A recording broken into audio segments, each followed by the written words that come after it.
Hello students, आज के lecture में हम वेग और चाल पर बात करेंगे। लास्ट लेक्चर में अपन ने दूरी और विस्थापन पर बात करी थी। दूरी पाथ की लंबाई और विस्थापन न्यूनतम पाथ की लंबाई होती है। ठीक, अपन लोगों ने देखा था दूरी अदिश राशि है जबकि विस्थापन सदिश राशि है।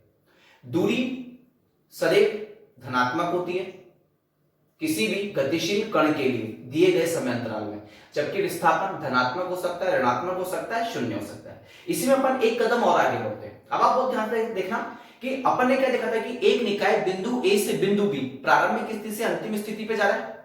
अगर वो एक बड़े पाथ से जा रहा है, किसी पाथ की लंबाई को फॉलो कर रहा है, तो वो दूरी होती थी, और जब वो न्यूनतम पाथ की लंबाई पे जाता था तब वो विस्थापन होता था। लेकिन इन सब में वो जब बिंदु ए से बिंदु बी पर जाएगा, चाहे वो पाथ की लंबाई फॉलो करे या न्यूनतम पाथ की लंबाई से की बात करें, दोनों स्थिति में जब वो एक बिंदु से दूसरी बिंदु पे जाएगा तो उसको समय लगेगा कि नहीं लगेगा।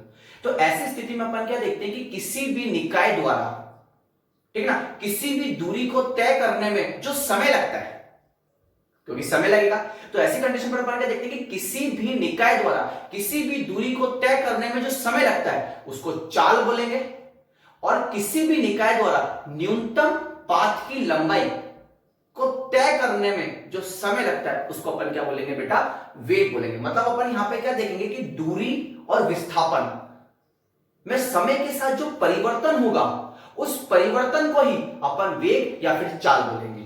कि किस तरीके से अगर दूरी समय के साथ परिवर्तित होती है तो उसको अपन क्या बोलेंगे, चाल, और अगर विस्थापन समय के साथ परिवर्तित होता है तो उसको अपन क्या बोलेंगे, वेग। लेकिन अपन एक एक स्टेप करके इस पर अपन बात करते हैं, और सबसे पहले अपन लोग बात करते हैं चाल पर,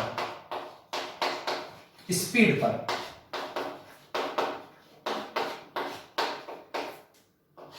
तो अगर मैं चाल को अगर परिभाषित करता हूं तो देखना किस तरीके से परिभाषित करूंगा कि किसी भी निकाय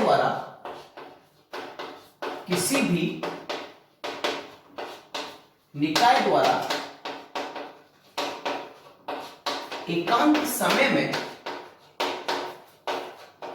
तय दूरी, किसी भी निकाय द्वारा एकांक समय में तय दूरी निकाय की चाल कहलाती है। आई बात समझ में? तो किसी भी निकाय द्वारा एकांक समय में तय दूरी निकाय की चाल कहलाती है। जैसे अगर मैं सिंपल सी बात करूं तो देखना, मान लेते हैं कि आपको पॉइंट ए से पॉइंट बी पर जाना है। अब दूरी, तो दूरी मतलब पाथ तो कैसा भी हो सकता है, इस तरीके से अपन मान लेते हैं कि जो ये पाथ है, इस पाथ की लंबाई आप लोगों के पास कितनी है, डेल्टा एल, ठीक है ना। और इस पाथ को अपन लोगों को तय करने में जो समय लगा वो कितना समय लगा, डेल्टा एल, तो डेल्टा टी। अभी डेल्टा एल क्या है, आपके दूरी, और डेल्टा टी क्या है आप लोगों के पास, लगा समय। तो ऐसी कंडीशन पर जब मैं चाल को व्यक्त करूंगा तो चाल बराबर तय दूरी बटे लगा उस दूरी को तय करने में लगा कुल समय। तो ऐसी कंडीशन पे आपके पास ये कितना देगा, चाल। चाल आप प्रॉपर इसको अभी किससे व्यक्त कर देते हैं, स्मॉल v से, इक्वल टू तय दूरी, दूरी कितनी है, डेल्टा एल, अपॉन में कितना जाएगा आप लोगों के पास, कुल समय, डेल्टा टी। यह आप लोगों के पास एक तरीके से क्या होगा, चाल होगी, ठीक है ना। तो अगर आप बात करें तो किसी भी निकाय द्वारा एकांक समय में तय की गई दूरी, मतलब उसने कितने समय में कितनी दूरी तय करी, वो एक तरीके से उसकी क्या कहलाएगी आप लोगों के पास, चाल कहलाएगी। और अगर मैं इसको सिंपल शब्दों में लिखूं तो किस तरीके से लिख सकते हैं अपन लोग कि दूरी में या किसी भी दूरी को कितने समय में, ठीक है ना, उसने तय करा, उस दूरी को कितने समय में तय करा, वो उसके तरीके से क्या होगी बेटा, चाल होगी। तो ऐसी कंडीशन पे आपको ध्यान से देखना, यहां पे दूरी आ गया कि नहीं आ गया, अब फिक्स है, समय तो हर स्थिति में कॉमन है। लेकिन अगर मैं बात करूं तो अब यहां पे दूरी आ गया। अब दूरी की जो सारी गुणधर्म दूरी के पास है वो सारे के सारे किसके पास आ जाएंगे, चाल के पास आ जाएंगे कि नहीं आ जाएंगे। आई बात समझ आप सबको? तो देखना आप लोग, सबसे पहले अपन बात करते हैं इसके मात्रक पर। ऊपर क्या है, दूरी, और दूरी का मात्रक आपके पास क्या होता है, मीटर। नीचे क्या है, समय, और समय का मात्रक आपके पास क्या होता है, सेकंड। तो मीटर प्रति सेकंड किसका मात्रक होगा, चाल का। लेकिन ये कौन सी पद्धति में, ये है आपके पास एमकेएस पद्धति में। कौन सी पद्धति में, ये आपके पास एमकेएस पद्धति में। और अगर मैं इसको सीजीएस पद्धति में लिखूंगा तो कैसे लिखूंगा? सीजीएस पद्धति में मीटर की जगह क्या जाता है? सेंटीमीटर, और सेकंड की जगह क्या रहता है? सेकंड। तो ये आप लोगों के पास एक तरीके से क्या हो जाएगा? सीजीएस पद्धति हो जाएगी। आगे बात समझ आप सभी को। तो दो तरीके की पद्धति पे अपन ज्यादातर फोकस करेंगे। अब आप देखना, अब आप ध्यान से देखना, m का मतलब होता है मीटर, k का मतलब होता है किलोग्राम, और s का मतलब होता है सेकंड। तो जब अपन मीटर, किलोग्राम और सेकंड की बात कर रहे हैं तो हमेशा कौन सी पद्धति आएगी? एमकेएस पद्धति। लेकिन अब आप उस मीटर को मीटर ना बोल के बोल रहे हो सेंटीमीटर, ग्राम, सेकंड, तो वो कौन सी पद्धति हो जाएगी आप लोगों के पास? सीजीएस पद्धति हो जाएगी। आगे बात समझ में आप सभी को। सिर्फ इसी के साथ अपन इसका लिखते हैं विमीय सूत्र। इसका जो विमीय सूत्र बनेगा वो देखना आप लोग। मीटर, मीटर किसको प्रदर्शित करता है? लंबाई को। लंबाई मतलब लेंथ, तो लेंथ का अपन ले लेते हैं एल, तो ये ले लिया मैंने एल। अब तो यहाँ पे मीटर की पावर कितनी है? 1, तो यहाँ पर एल की पावर हो जाएगी 1 अपॉन अपॉन सेकंड। सेकंड किसको रिप्रेजेंट करता है? टाइम को। टाइम का ले लिया टी, यहाँ पे सेकंड की पावर कितनी है? 1, तो ये हो गया 1। इसका विमीय सूत्र बनेगा m1 सॉरी L1, और t को जब अपन ऊपर लेके जाएंगे तो t माइनस 1, क्योंकि विमीय सूत्र कभी भी अपॉन में नहीं आता। पता इस तरीके से नहीं लिखते हैं, हमेशा ऊपर लिखेंगे, जो भी लिखेंगे सारा का सारा। तो अपन इसको ऊपर ले जाएंगे तो ये हो जाएगा L1 t माइनस 1। तो एक तरीके से चाल का विमीय सूत्र क्या बना आपके पास? L1 t minus 1। आई बात समझ में आप सभी को? चाल के बारे में समझ में आएगी नहीं? तो एकांक समय में उसने कितना दूरी तय करा, वही उसकी एक तरीके से क्या होगी आप लोगों के पास? चाल होगी। ठीक है ना? इसका मात्रक मीटर प्रति सेकंड होगा, और इसका जो विमीय सूत्र होगा वो होगा L1 t माइनस 1। आई बस में थोड़ा सा और आगे बढ़ते हैं इसी में अपन, तो देखना आप लोग इसी में अपन थोड़ा सा और आगे बढ़ते हैं। अब आप देखना, अब फिक्स है कि जो गुणधर्म दूरी के होंगे वो सारे के सारे किसके होंगे आप लोगों के पास? चाल के। तो आप सबको पता है दूरी अदिश राशि है, तो अपन क्या लिखेंगे? चाल भी क्या है आप लोगों के पास? चाल आप लोगों के पास अदिश राशि है। अदिश राशि मतलब इसके पास केवल क्या होगा? केवल इसके पास परिमाण होगा।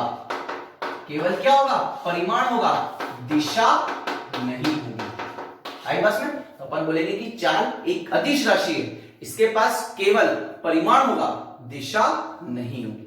आई बात समझ? अब आप सबको पता है कि दिए गए समय अंतराल में दूरी सदैव धनात्मक होती है।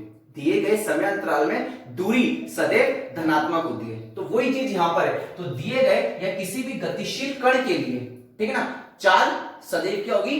धनात्मक होगी। ठीक है ना? किसी भी गतिशील कण के लिए चाल क्या होगी? धनात्मक होगी। आगे बस में, तो किसी भी गतिशील कण के लिए चाल हमेशा क्या होगी आप लोगों के पास? धनात्मक होगी। इसका मतलब चाल ऋणात्मक नहीं होगी। किसी भी गतिशील कण की चाल कभी भी ऋणात्मक नहीं होगी। आई बस में? लेकिन जीरो हो सकती है क्या? जीरो चाल जीरो हो सकती है जब आपका निकाय स्थिर अवस्था में होगा, तो निकाय की चाल क्या होगी आप लोगों के पास? जीरो होगी कि नहीं होगी? तो ऐसी कंडीशन पे, ठीक है ना, स्थिर निकाय की चाल आप लोगों के पास क्या होगी? हमेशा शून्य होगी। आई बात समझ में आप सभी को? तो इस तरीके से नॉर्मली अपन यहां पे क्या करते हैं? बात करते हैं। कोई डाउट नहीं है यहां तक? आगे बढ़े अपन? ठीक, चलो अपन आगे बढ़ते हैं। ठीक है, तो दूरी का मतलब समझ में आया, मतलब चाल का मतलब समझ में ना, कि आप कितना दूरी तय करते हैं कितने समय में, वही उसकी क्या होगी? हमेशा चाल होगी। इसी में अपन थोड़ा सा एक स्टेप और एक बार देखो, पहले इसको अच्छे से देखो एक बार इसको।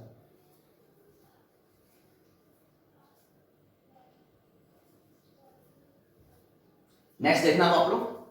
अब अपन बात करते हैं किस पर? वेग पर।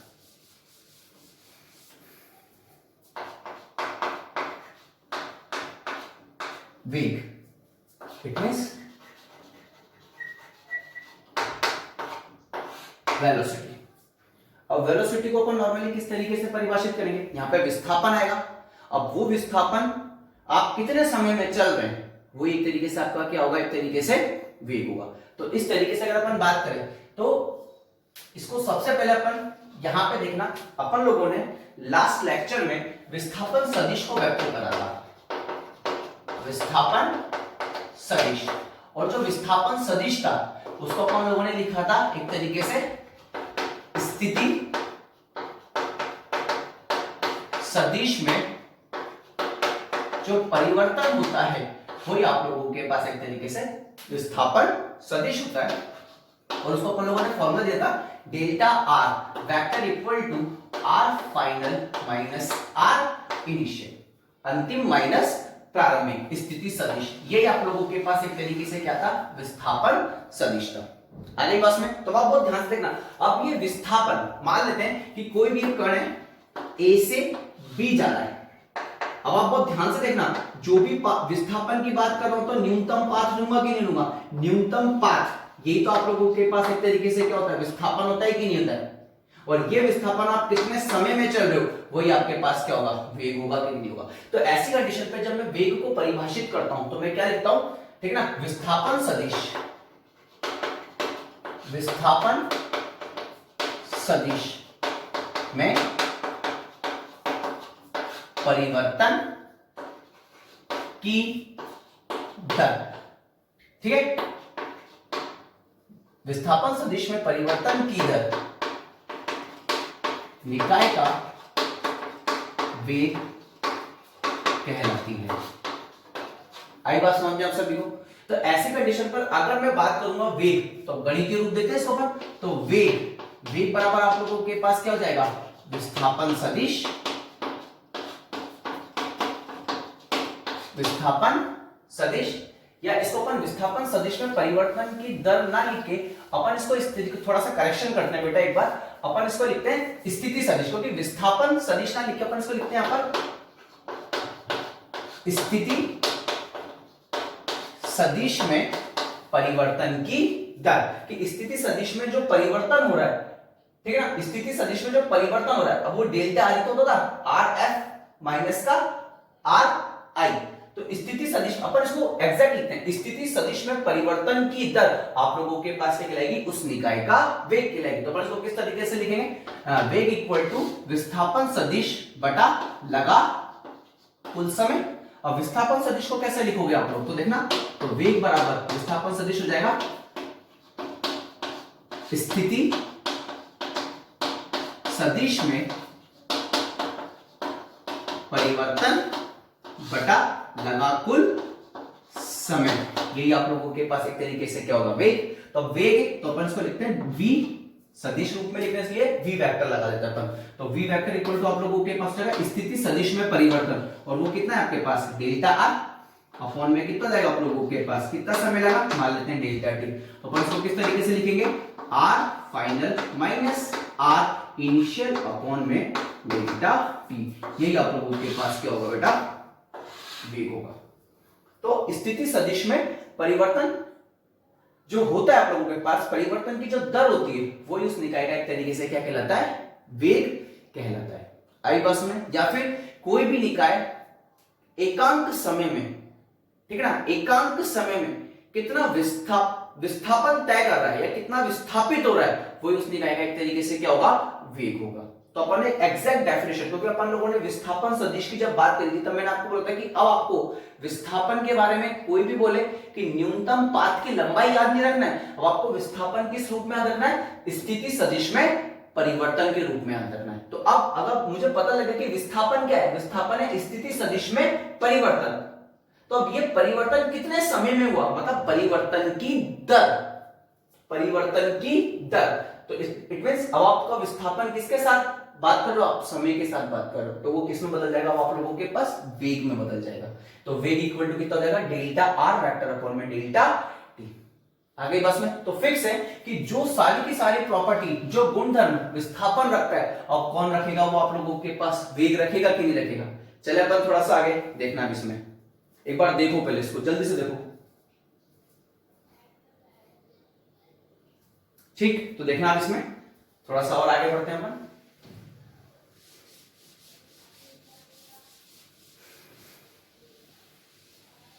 तो फिर इसमें थोड़ा सा और आगे बढ़ते हैं और देखते हैं कि जो वेग आप लोगों के पास होता है, ठीक है ना। अब आपके पास विस्थापन सदिश राशि है, तो फिक्स है कि वेग भी आप लोगों के पास क्या है, वेग भी आप लोगों के पास एक सदिश राशि है। वेग भी आप लोगों के पास एक सदिश राशि है, और अगर ये सदिश राशि है तो फिक्स है कि ये परिमाण तो रखेगा ही रखेगा अपने पास, ठीक है ना, परिमाण तो रखेगा ही रखेगा, साथ में दिशा भी आप लोगों के पास रखेगा।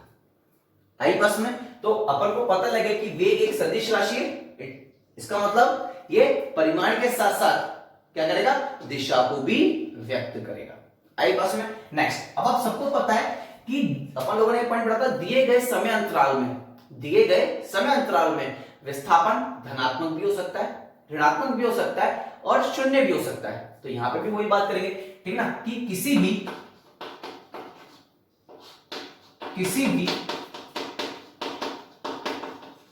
गतिशील निकाय का वेग धनात्मक या फिर ऋणात्मक, या फिर अगर मैं बात करूं क्या हो सकता है आप लोगों के पास, जीरो, ठीक है ना। तो किसी भी गतिशील निकाय का वेग धनात्मक या ऋणात्मक या जीरो, इट मीन शून्य हो सकता है। आई बात समझ में आप सभी को, ठीक। उसके बाद मात्रक पे बात कर लेते हैं। इसका मात्रक विस्थापन बटा समय, तो विस्थापन मीटर, समय सेकंड, तो इसका मात्रक बनेगा मीटर प्रति सेकंड। कौन से सिस्टम में, एमकेएस सिस्टम में, एमकेएस पद्धति में। और सेंटीमीटर प्रति सेकंड कौन से, सीजीएस पद्धति में। और इसका जो विमीय सूत्र बनेगा, इसका जो विमीय सूत्र बनेगा, वो विमीय सूत्र क्या बनेगा, देखना, L1 अपॉन में T1, तो अभी कितना जाएगा, L1 T माइनस 1। आई बस में, तो आप देखो इसका भी विमीय सूत्र लगभग क्या आ रहा है, एकदम चाल जैसा ही आ रहा है, ठीक। तो अपन यहाँ पे इस तरीके से वेग पर क्या करते हैं, बात करते हैं। तो चाल पर अपन लोगों ने बात करी कि दूरी परिवर्तित होगी समय के साथ, और विस्थापन में अपन ने क्या बात करा कि स्थिति सदिश में जो परिवर्तन की दर होगी वही आप लोगों के पास एक तरीके से क्या होगा, वेग होगा। चाल अदिश राशि होगी तो वेग सदिश राशि होगी, ठीक है ना। किसी भी गतिशील कण के लिए चाल सदैव क्या होगी, धनात्मक होगी, जबकि वेग धनात्मक, ऋणात्मक, शून्य कुछ भी हो सकता है। आई बात समझ में आप सभी को, ठीक। मात्रक दोनों का समान है, मीटर प्रति सेकंड। विमीय सूत्र दोनों का समान है, L1 T माइनस 1। अब आप इसी में थोड़ा सा और अपन आगे बढ़ते हैं, बहुत ध्यान से समझने की कोशिश करना आप लोग एक बार,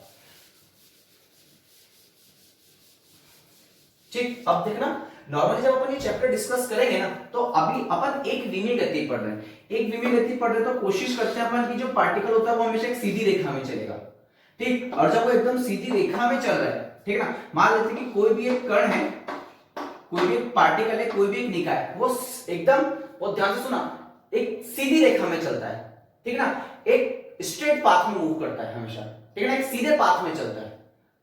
तो बहुत ध्यान से सुनना, मैंने आपको दूरी और विस्थापन बताया था कि अगर कोई निकाय बिना अपनी दिशा परिवर्तित किए हुए एकदम सीधे पाथ में चलता है, तो उसके द्वारा तय की गई दूरी और विस्थापन का परिमाण बराबर होता है। अगर ये निकाय बिल्कुल सीधे पाथ में हमेशा इस तरीके से चलता है, बिंदु बी तक जाता है, तो मान लेते हैं कि यहां से यहां तक इसका दूर पाथ कितना है, डेल्टा एक्स, तो यही आप, अगर उसने अपनी दिशा परिवर्तित नहीं करी, एकदम सीधा चलता जा रहा है, तो यही आपके पास दूरी है और यही आपके पास विस्थापन का परिमाण है। तो ये आपके पास एक तरीके से मान लेते हैं कितना टाइम लगा, डेल्टा टी टाइम लगा। आई बस में, तो अपन यहां पे कोशिश करेंगे कि अगर निकाय एकदम सीधी जगह, एकदम सीधे पाथ में बिना अपनी दिशा परिवर्तित करते हुए चल रहा है, तो ऐसी कंडीशन पे अपन लोगों ने क्या देखा था कि दूरी और विस्थापन का परिमाण बराबर है। तो मैं ये भी तो बोल सकता हूं कि अगर निकाय बिना अपनी दिशा परिवर्तित करे हुए एकदम सीधे पाथ में चल रहा है, तो चाल और वेग का परिमाण भी बराबर होगा। आई बस ना सबको, तो यहाँ पे चाल और वेग का परिमाण भी क्या होगा, बराबर होगा, क्योंकि उसने जितना दूरी तय करा उतना ही विस्थापन है, समय उतना का उतना ही लग रहा है, तो चाल और वेग का परिमाण यहाँ पे क्या होगा, आप लोगों के पास बराबर होगा। आई बात समझ सभी को, ठीक। इसी में अपन थोड़ा सा और आगे बढ़ते हैं। जैसे मानना अब अपन बात करना चाहते हैं कि दूरी ठीक है ना। अपन यही वाली बात लेंगे हमेशा कि एक सीधे पाथ में चल रहा है, अपनी दिशा नहीं बदल रहा है, तो अपन केवल परिमाण पे बात कर रहे हैं। तो परिमाण पे बात करेंगे तो आप डायरेक्ट चाल भी बोल सकते हो और वेग का परिमाण भी बोल सकते हो, बात तो एक ही होगी हमेशा।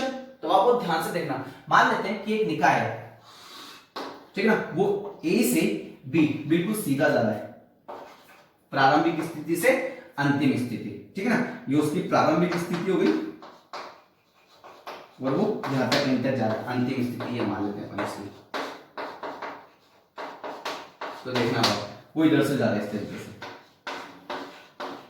और मान लेते हैं कि इसका वेग इधर की तरफ है 5 मीटर पर सेकंड, 5 मीटर प्रति सेकंड। तब आपको ध्यान से देखना, तो v इक्वल टू हो गया 5 मीटर पर सेकंड, ठीक है। मैं इसको ऐसे लिख सकता हूं क्या, देखना आप लोग, ऊपर लिख देता हूं 5 मीटर अपॉन सेकंड के साथ में 1 लिख देता हूं, 1 सेकंड। अब 1 से मल्टीप्लाई करो, डिवाइड करो, कोई फर्क नहीं पड़ता है। तो मैंने यहां पे क्या नोटिस करा कि उसने 1 सेकंड में कितना दूरी या कितना विस्थापन तय करा उसने, 5 मीटर का। और ध्यान से सुना, वेग का मतलब या चाल का मतलब कि अगर आपके पास मीटर प्रति सेकंड है ना, तो इसका मतलब यह है कि उसने 1 सेकंड में कितनी दूरी तय करी या कितना विस्थापन चला, 5 मीटर। इसका मतलब अगर ये 5 मीटर प्रति सेकंड से इधर चला ना, तो हर 1 सेकंड में वो कितनी दूरी तय कर रहा है, 5 मीटर। हर 1 सेकंड में कितनी दूरी तय कर रहा है, 5 मीटर। हर 1 सेकंड में कितनी दूरी तय कर रहा है, 5 मीटर। अगर सपोज किसी निकाय का वेग 20 मीटर प्रति सेकंड लिखा हुआ है, इसका मतलब क्या हुआ, इसका मतलब ये हुआ कि वो 20 मीटर चल रहा है हर 1 सेकंड में। ये उसका मीनिंग हुआ, ये उसका मतलब हुआ। आई बात समझ में आप सभी को। तो जब भी अपन बात करते हैं वेग को लेके, वेग के परिमाण को लेके या फिर चाल को लेके, इसका मतलब ये होता है कि उसने कितने समय में कितनी दूरी चली, वही उसका चाल होगा और वही उसके वेग का परिमाण होगा। आई बात समझ में। आगे बढ़ते हैं अपन। तो जब भी आपसे कोई चाल या वेग के बारे में पूछे ना, वो पूछना चाहता है, उसका मतलब ये होता है कि उसने कितने समय में कितनी दूरी या कितना विस्थापन चला, वही उसकी चाल होगी और वही उसका वेग होगा। अब आपको ध्यान से देखना, अब अपन बात करते हैं चाल के प्रकार, ठीक है ना। और यहां पर अपन बात करेंगे वेग के प्रकार। तो देखना आप लोग, जो अपन सबसे पहले डिस्कस करेंगे वो अपन डिस्कस करेंगे एक समान चाल, फिर अपन डिस्कस करेंगे असमान चाल, फिर अपन लोग डिस्कस करेंगे, ठीक है ना। अब जो मेन अपन को जो मेन डिस्कस करना है पढ़ाई के लिए, ठीक है ना, अपन को फिजिक्स समझने के लिए, वो डिस्कस करेंगे अपन औसत चाल, औसत चाल। और फोर्थ जो अपन डिस्कस करेंगे वापस इंपॉर्टेंट, तात्क्षणिक चाल, ठीक। उसी तरीके से वेग में जब अपन बात करेंगे तो पहले अपन बात करेंगे वही एक समान वेग, दूसरा अपन लोग डिस्कस करेंगे असमान वेग, तीसरा वापस जो अपने काम आएगा अपन डिस्कस करेंगे औसत वेग, और फोर्थ जो अपन लोग इंपॉर्टेंट डिस्कस करेंगे वो अपन डिस्कस करेंगे तात्क्षणिक वेग, ठीक। अब जो ये एक समान चाल होता है ना, एक समान चाल, इसको अपन बोलते हैं यूनिफॉर्म स्पीड, इसको अपन बोलेंगे नॉन यूनिफॉर्म स्पीड, इसको अपन बोलेंगे एवरेज स्पीड, इसको अपन बोलेंगे इंस्टेंटेनियस स्पीड। तो इसको क्या बोलेंगे, uniform velocity, non uniform velocity, average velocity and instantaneous velocity. आज अपन पहले डिस्कस करते हैं जिसका थोड़ा सा मीनिंग आपको पता होना चाहिए, एक समान चाल या फिर एक समान वेग पर अपन बात करते हैं, ठीक। पार्टिकल एकदम सीधे पाथ में चल रहा है, सीधे पाथ में चल रहा है तो वही दूरी वही विस्थापन सब बराबर, और अगर विस्थापन और वेग, विस्थापन का परिमाण और दूरी बराबर है तो चाल और वेग का परिमाण भी क्या होगा, बराबर होगा। अभी अपन डिस्कस करके उसी से संबंधित है अपन एक समान चाल एक समान वेग को। देखना आप लोग, ये अपन बाद में डिस्कस करेंगे, बहुत ध्यान से समझना आप लोग। सबसे पहले एक समान चाल और एक समान वेग को एक साथ समझते हैं। मान लेते हैं कि कोई भी एक कण है, कोई भी एक कण है इधर की तरफ 2 मीटर पर सेकंड से जा रहा है, इधर की तरफ 2 मीटर पर सेकंड से जा रहा है, ए से बी, एकदम सीधा, कभी भी अपनी डायरेक्शन चेंज नहीं कर रहा है। इसका मतलब क्या होगा? इसका मतलब ये तो होगा कि वो 2 मीटर चलेगा 1 सेकंड में। तो अब आप इसको कैसे लिखोगे? आप लिखोगे कि 1 सेकंड में कितना मीटर चला? 2 मीटर। फिर 1 सेकंड में कितना मीटर चला? 2 मीटर। फिर 1 सेकंड में कितना चला? 2 मीटर। तो आपने क्या देखा कि एक समान, ठीक है ना, समय अंतराल में, एक सेकंड का समय अंतराल ले रहे अपन, तो एक समान समय अंतराल में उसके द्वारा तय दूरी या फिर तय विस्थापन का मान क्या है? बिल्कुल एक समान है, 2 मीटर 2 मीटर 2 मीटर। और अगर सपोज मैं यहां पे ले लेता 5 मीटर पर सेकंड, तो हर एक सेकंड में कितना चलता? 5 मीटर 5 मीटर 5 मीटर। तो एक समान समय अंतराल में उसके द्वारा तय दूरी या उसके द्वारा तय विस्थापन का मान भी क्या है? एक समान। तो इस तरीके का जो आपके पास गति होती है, इस प्रकार की जो गति होती है, उसको अपन क्या बोलते हैं? एक समान गति या फिर एक समान चाल या फिर एक समान वेग। तो आप बहुत ध्यान से देखना, अगर आप एक समान चाल को परिभाषित कर रहे हैं तो कैसे करेंगे? किसी भी निकाय द्वारा, बहुत ध्यान से सुना, किसी भी निकाय द्वारा एक समान समय अंतराल में, ठीक ना, किसी भी निकाय द्वारा एक समान समय अंतराल में तय दूरी, ठीक है ना, एक समान समय अंतराल में तय दूरी, ठीक है ना, तय दूरी या तय विस्थापन का मान भी समान है, तो निकाय की चाल एक समान चाल होगी, निकाय का वेग एक समान वेग होगा। तो किसी भी निकाय द्वारा एक समान समय अंतराल में समान दूरी अगर वो तय करता है तो निकाय की चाल एक समान चाल होगी। यदि किसी निकाय द्वारा एक समान समय अंतराल में तय विस्थापन का मान एक समान है तो निकाय का वेग एक समान वेग होगा। आ गई बात समझ में आप सभी को? तो दोनों की डेफिनेशन लिख लोगे। क्या लिखोगे? पहले चाल की, किसी भी निकाय द्वारा एक समान समय अंतराल में तय दूरी एक समान है तो निकाय की चाल एक समान चाल होगी। दूसरा, एक समान वेग, किसी निकाय द्वारा एक समान समय अंतराल में तय विस्थापन एक समान है तो निकाय का वेग एक समान वेग होगा। आई बात समझ में आप सभी को? अब आगे देखना, असमान। असमान का मतलब क्या हुआ? देखना अब आप लोग बहुत ध्यान से। मान लीजिए कि आप ए से बी जा रहे हैं, ठीक। अब आपने क्या करा? एक सेकंड में पहले आपने चला 2 मीटर, तो एक सेकंड में चला 2 मीटर, तो यहां पर वेग कितना हो गया? 2 मीटर प्रति सेकंड हुआ कि हुआ? एक सेकंड में कितना चला? 2 मीटर। उसके बाद सपोज अगले एक सेकंड में आपने चला 5 मीटर, तो यहां पर अगले एक सेकंड के लिए आपका वेग कितना हो गया? 5 मीटर प्रति सेकंड हो गया। फिर अगले एक सेकंड में आपने चला सपोज 7 मीटर, तो आपका वेग यहां पे कितना हो गया? 7 मीटर प्रति सेकंड हो गया किलोमीटर। अब आप बहुत ध्यान से देखना, आप एक समान समय अंतराल में, आप एक समान समय अंतराल में असमान दूरी या असमान विस्थापन क्या करते हैं? तय करते हैं। तो निकाय की चाल एक असमान चाल और निकाय का वेग क्या होगा आपके पास? असमान वेग होगा। आ गई बात समझ? तो कैसे लिखोगे आप इसको? कि किसी भी निकाय द्वारा एक समान समय अंतराल में, एक समान समय अंतराल में तय दूरी असमान हो तो निकाय की चाल असमान चाल होगी। या किसी निकाय द्वारा एक समान समय अंतराल में तय विस्थापन असमान हो तो निकाय का वेग असमान वेग होगा। तो इस तरीके से अपन एक समान और असमान, ठीक है ना, अपने बहुत क्वेश्चन सॉल्व होंगे इससे, तो इस चीज को ध्यान रखना बेटा। एक बार आई बस में देखो, एक बार इसको जल्दी से